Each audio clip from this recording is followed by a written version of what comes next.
Hai sahabat channel Nana Susanto Official, bagaimana kabar kalian? Semoga sehat selalu ya, amin. Setiap orang pasti memiliki kenangan terindah yang mungkin sampai kapanpun gak akan terlupakan. Begitu juga dengan film yang akan kita bahas kali ini guys, dimana film ini mengisahkan seorang kakek yang begitu mencintai istrinya sehingga ia mengenang hal sekecil apapun tentang sang istri. Bahkan janji yang pernah ia buat benar-benar ditepati ketika istrinya meninggal. Meskipun janji itu terucap saat mereka masih kecil. Nah, gimana ya keseruan perjalanan si kakek yang ditemani oleh seorang anak kecil bersama seekor anjing dan burung yang langka? Oke, tanpa berlama-lama kita langsung bahas ke alur ceritanya aja guys. Di awal film kita diperlihatkan seorang anak kecil bernama Carl Fredricksen, yang mana ia sedang menonton film dokumenter idolanya yaitu Charles Mans. Dijelaskan dalam film tersebut, Charles adalah seorang penjelajah dunia yang berhasil sampai di Paradise Falls, yaitu sebuah tempat yang hilang di Amerika Selatan. Ia berhasil ke sana dengan menggunakan balon siblin buatannya bersama anjing-anjing kesayangannya. Charles juga membawa pulang sebuah kerangka makhluk sejenis monster yang cukup besar.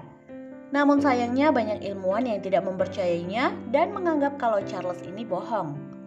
Sehingga ia dicopot dari komunitas penjelajahnya. Charles yang marah berjanji akan kembali ke Paradise Falls dan membawa pulang monster tersebut dalam keadaan hidup. Di sebuah rumah kayu yang terlihat tidak terurus dan seperti gubuk yang rusak, Fredricksen bertemu dengan bocah cewek yang juga mengidolakan Charles si penjelajah alam. Dia bernama Ellie. Nah, Ellie ini anaknya rada-rada barbar guys. Berbanding terbalik sama Fredricksen, dia lebih kalem aja gitu. Nah, karena mereka sefrekuensi sama-sama pecinta alam, Ellie dan Fredricksen pun membuat sebuah komunitas penjelajah alam. Ya, walaupun anggotanya hanya mereka berdua aja. Ellie juga memberikan sebuah lencana anggota komunitas yang terbuat dari tutup botol soda dan peniti emaknya kayaknya. Di malam hari, Ellie tiba-tiba nyelonong masuk ke kamar Fredricksen. Dia menunjukkan sebuah buku berisikan cita-citanya untuk mengelilingi dunia dan tinggal di Paradise Falls. Sehingga Ellie juga meminta agar Fredricksen membawanya kelak ke sana. Disinilah janji itu diucapkan. Good, you promised. Singkatnya, hingga mereka dewasa akhirnya menikah. Dan rumah kayu tempat pertama kali mereka bertemu menjadi tempat tinggalnya sekarang. Rumah itu mereka beli dan perbaiki bersama. Hari demi hari mereka lalui dengan penuh kebahagiaan dan kehangatan. Namun sayang suatu hari Ellie keguguran. Fredricksen pun mencoba menghiburnya dengan mengingatkan kembali impian Ellie untuk pergi ke Paradise Falls. Ellie pun kembali semangat menjalani hidupnya dan mereka mulai menabung untuk pergi ke Paradise Falls. Tapi sayangnya tabungan mereka selalu kepake. Ya ada-ada aja gitu, rumah kerobohan pohon, mobilnya rusak dan sebagainya. Hari-hari yang mereka lalui ternyata begitu cepat dan gak terasa mereka sampai menua bersama. Hingga mulai melupakan mimpinya ke Paradise Falls yang gak kunjung tercapai juga. Tapi Fredricksen yang begitu mencintai Ellie teringat akan mimpinya sehingga berencana mengajak Ellie pergi walaupun hanya ke Venezuela. Tapi tiba-tiba terjadilah hal yang tidak terduga. Ellie jatuh sakit dan akhirnya meninggalkan Fredricksen sendirian.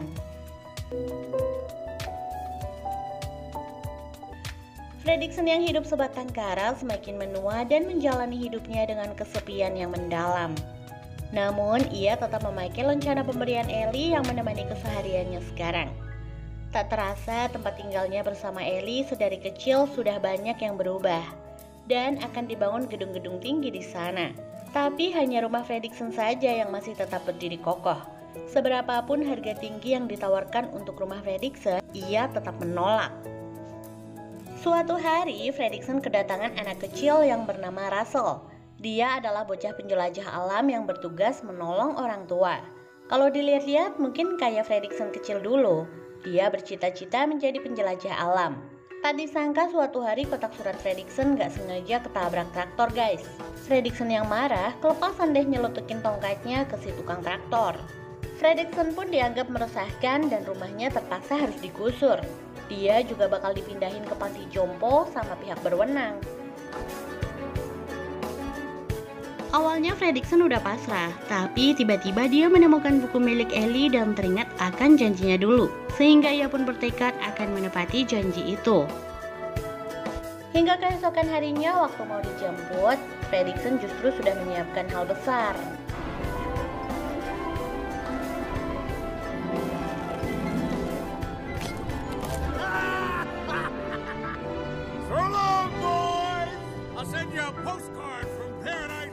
Iya, dia terbang bersama rumah tercintanya yang digiring dengan ribuan balon. Alat kemudinya menggunakan gilingan kopi dan sayapnya berupa tirai gorden ala kadarnya. Saat sudah berada di atas awan, terdengar bunyi ketukan pintu. Ya kali ada tamu di atas awan ya guys. Ternyata si bocil Russell ngikutin Fredricksen dong. Mereka pun terbang semakin tinggi, hingga sebuah badai awan menerjang dan membuat keadaan menjadi buruk.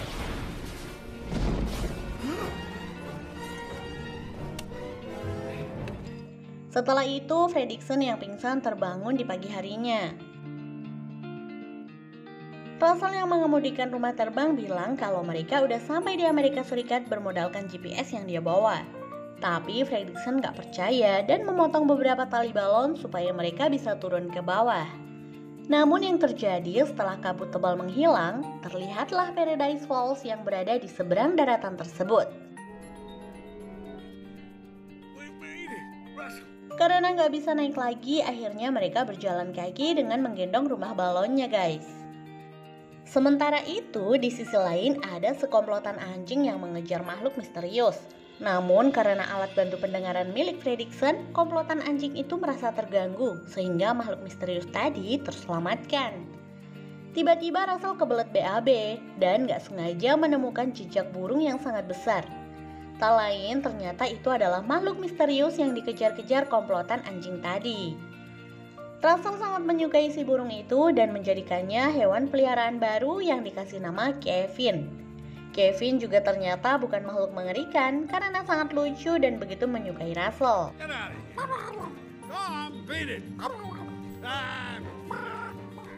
Sayangnya Fredricksen gak ngizinin Russell buat membawa Kevin bersama mereka. Tapi diam-diam Russell memancing Kevin untuk tetap bersama dengan memberikan coklat kesukaannya. Tiba-tiba mereka mendengar suara seseorang. Tapi ternyata bukan orang yang mereka temui, melainkan seekor anjing bernama Duck. Dia bisa berbicara melalui kalung yang dipasang oleh pemiliknya. Duck ditugaskan sama sang pemilik untuk menangkap burung besar yang tak lain adalah Kevin. Dan lucunya, Duck menangkap Kevin dengan cara memohon agar ikut ke markas tuannya. Berbeda dengan 3 anjing pemburu yang lain yaitu Alpha, Beta, dan Delta, mereka begitu seram. Tapi si pemimpin yang bernama Alpha, kabel kalung suaranya rusak, jadi kocak aja bunyinya guys. Di perjalanan Fredricksen kesel karena Duck sama Kevin berantem terus. Jadilah Fredricksen melempar bola dan coklat biar bisa kabur dari mereka. Tapi ternyata ya masih balik juga. Di malam hari saat beristirahat mereka ngobrol dan menceritakan kehidupan satu sama lain. Ternyata mereka sama-sama kesepian dalam hidupnya. Russell tidak tahu di mana kedua orang tuanya berada. Russell pun meminta agar Fredricksen berjanji untuk membawa Kevin agar hatinya tidak kesepian lagi. Kata-kata itu pun mengingatkan Fredricksen kepada istri tercintanya, Ellie. Di keesokan harinya, gas helium di dalam balon mulai habis, sehingga mereka harus segera menuju Paradise Falls. Namun Kevin harus pergi menemui bayi-bayinya yang berada di sebuah tempat berlawanan arah.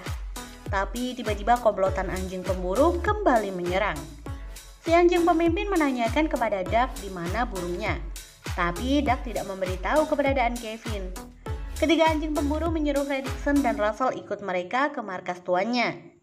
Saat gerombolan anjing yang lain menyudutkan mereka setibanya di markas, tiba-tiba tuannya nongol dan ternyata itu adalah Charles Mance, sang idola Fredricksen saat kecil dulu. Charles mengatakan pada anjing-anjingnya kalau mereka bukan musuh. Akhirnya Charles mempersilahkan masuk ke dalam balon Zeppelin miliknya. Di sana terdapat banyak kerangka makhluk-makhluk yang terlihat langka. Sementara Duck yang gagal memburu Kevin dihukum sama Alpha dengan memakaikan kerucut anjing. Charles yang mempersiapkan makan malam menceritakan pada Fredricksen jikalau sudah bertahun-tahun ia menghabiskan sisa hidupnya untuk mencari burung raksasa yang diragukan oleh ilmuwan dulu. Dia tidak akan kembali pulang sebelum menemukannya, agar bisa membersihkan nama baiknya kelak. Tiba-tiba Russell keceplosan kalau kerangka yang ada di situ mirip sama hewan piaraan barunya, yang tak lain adalah Kevin. Fredricksen pun kikuk dan merasa terancam. Saat Charles fokus sama Kevin yang dilihatnya, kesempatan itu pun digunakan Fredricksen kabur bersama Russell. Sementara Doug dan Kevin membantu mereka kabur dari kejaran komplotan anjing milik Charles.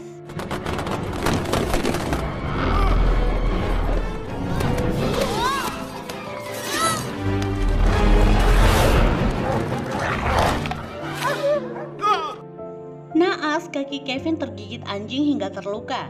Akhirnya Fredricksen dan yang lain mengantarkan Kevin ke sarangnya. Namun sayang kalung milik Doug terlacak oleh Charles, sehingga mereka harus kembali menghadapinya. Charles membakar rumah Fredricksen sehingga banyak balon yang meletus. Karena hal itu, Fredricksen lengah sehingga Kevin berhasil ditangkap. Fredricksen pun marah-marah menganggap tujuannya terhambat gara-gara Doug dan Russell. Tapi Russell juga kesal gara-gara Fredricksen membiarkan Kevin tertangkap begitu saja. Fredricksen pun melanjutkan perjalanannya hingga ia sampai ke tempat impian Ellie, Paradise Falls. Akhirnya janji di masa kecil terbayar sudah. Saat membuka buku petualangan milik Ellie, ternyata tersimpan foto-foto mereka yang begitu banyak menyimpan kenangan.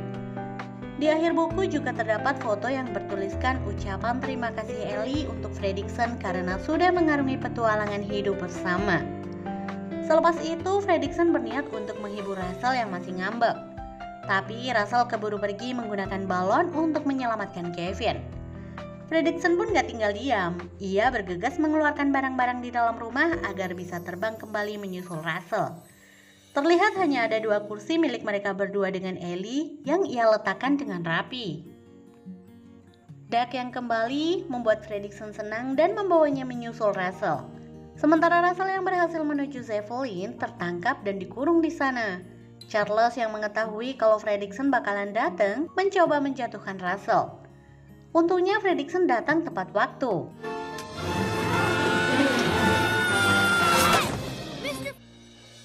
Fredricksen dan Doug bergegas mencari Kevin dan melarang Russell untuk ikut.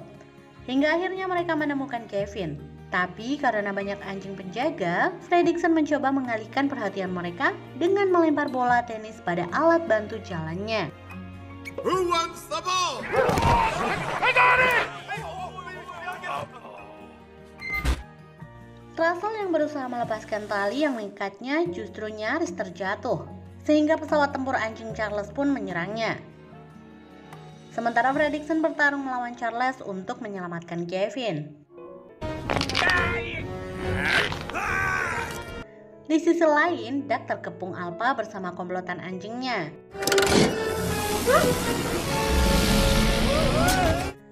Karena Doug berhasil mengalahkan Alpha, komplotan anjing pun mengangkat Doug sebagai pemimpin baru mereka.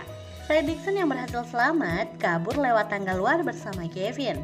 Russell yang masih dikepung pesawat tempur anjing berhasil mengalahkan mereka dengan sekuat tenaga dan menuju ke rumah balon dengan menaiki selang air. Tapi ternyata tidak semudah itu. Saat mereka berempat hendak kabur, Charles menembaki balonnya sehingga rumah mereka nyaris terjatuh. Fredricksen menahan rumahnya terjatuh dengan menarik selang air yang hampir terlepas. Charles berusaha mendobrak pintu rumah untuk memburu Kevin. Untung saja Fredricksen segera memancing Kevin keluar dengan menggunakan coklat kesukaannya. Pada saat bersamaan rumah itu pun terjatuh dan inilah yang terjadi. Chocolate!